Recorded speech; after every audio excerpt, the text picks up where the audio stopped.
Hello, hello, hello. Good morning, good morning, good morning. Ito yung aking mga YB na bagong lipat pa lang dito sa ating loaf. Yan. Ito yung dalawang YB. Bale, itong dalawang blue bar, ito tsaka to. Magkapatid yan sila. Yan. Tapos ito naman, tsaka, ano ba yung kapatid mo? Oo nga, asa ba yung kapatid mo? Aray ko. Ito, tsaka ito, yan, magkapatid yan sila. Yan, blue bar. Tapos ito naman yung ating napaka-cute na, ayan, classic oriental trio. Yan. Hindi siya nahihiya sa akin kasi laging gutom to eh. Hello, hello. Ganda ng kulay, no?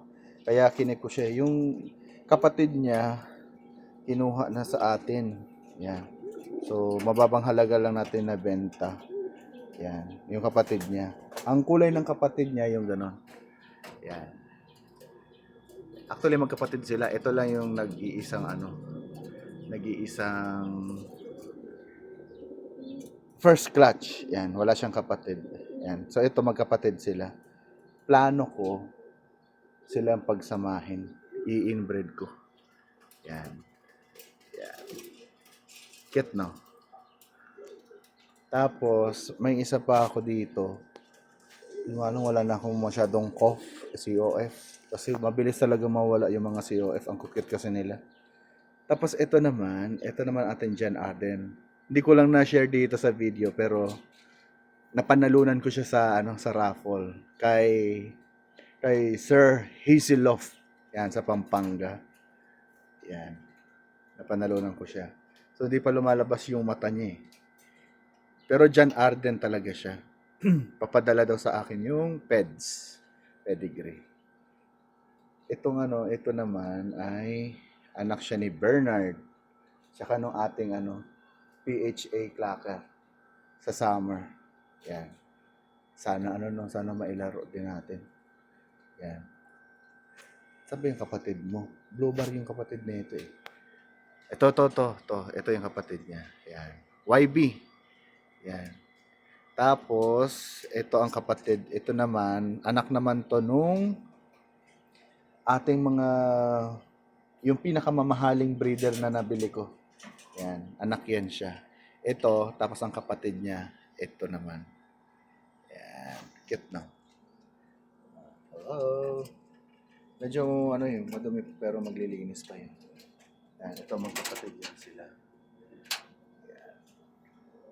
Tapos, itong tatlong puti na nasa taas, grisel pala.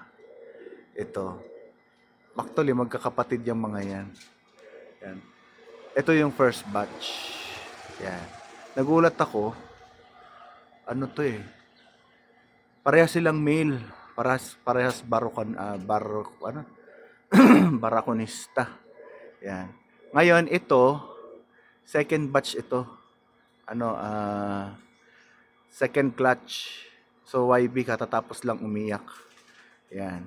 Yung ka-nestmate nito, pumitik, nawala. Baka naman may makakita. Shout out dito sa Batangas area. Baka may makakita ng kapatid nito. Pure white 'yon. Hindi pa lumalabas yung kulay ng mata. Mga grizzle tong mga to eh. Yan, may contact number yan, Tranquilo Pet TV na double band. Bali may nakalagay na Tranquilo Pet TV. May contact number ko din doon. Ngayon kung sino man ang makahuli, please naman baka pwedeng ibalik. Yan, gusto ko makita yung mga alaga ko na nandito sa atin. Yan. So, ang swerte na makakuha nun, puting-puti yun. Hindi man pang karera, pero pangkasal pwede. Tsaka baka yun, puti, nalalabas yung kulay ng mata. Kagaya ng mga to, grizzle sila, pero labas na labas yung bilog ng mata. Yan, grizzle na grizzle. Ito, palabas na rin yung kulay ng mata niya, o, di ba? Yun, pure white, walang halong itim-itim, walang pagka-grizzle. Parang ganito. Yan, parang ganito kay Matmat. Yan, ganyan. Pero si Matmat kasi, hindi kita yung bilog ng mata eh. Yun, baka lumabas na yung pagkabilog ng mata niya. Yan. So, yun lang. Update. Ito lang yung ano eh. Ito yung pinakang cute sa atin, oh. Oo. COF. Batang-bata pa kaya napakaliit. Pag yan tumaba, ang ganda niya. Yan. So, magpapakain muna tayo. Let's go!